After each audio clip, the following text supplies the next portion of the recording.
Buntag na pod mga mams na napudta sa atong mga buluhaton sa matag adlaw.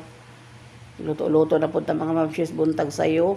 Bisan mentras galuto, galhuga unsa na gahipos og mga hipusonon, gapilo sa mga higdaanan. Muna tong role isip o sa kainahan. Pagbuntagan ibisig kita kayo ana ano kana no. Murag wa man tay pahulay. Magsige na malaging ani, pero mo na lang gyud ani. Mao na gyud ni. Wala mo tabang diha, charis. Okay, mo tabang na to, mga mamshis.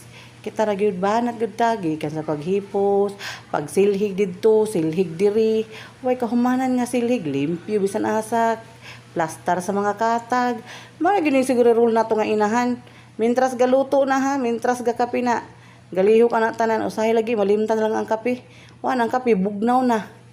Nalimtan mo sa lamesa tungod kay nabisi nakagtuyok-tuyok sa imong mga lihukon des panimalay. Ang imo tay intawon kape mura nagsimod sa tiki. Perte ng bugnawa. Nga ra siguro basta ginikanan ta pero laban lang. Mao na magika siguro ni.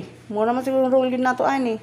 Salamat ta permi sa Ginoo nga gitagaan tag maayong panglawas no para maka-perform sa atong mga trabahoon sa atong daily life, sa atong daily trabahoon sa matag adlaw.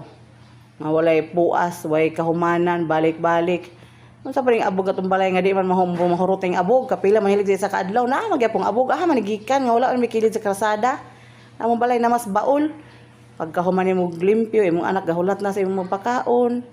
At imo na imong anak kay syempre may eskwela na pud na siya. Pag magkaon na, imo na pud na siyang liguan, imo na pud siyang ilisan.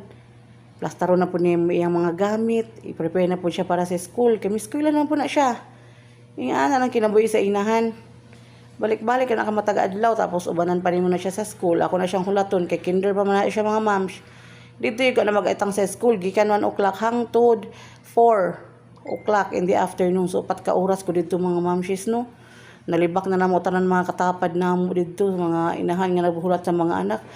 Ay, mga moms, thank you always for watching. Thank you very much sa inyong tanan sa pagsubaybay permis sa ako mga vlog. Daghang salamat. Good morning.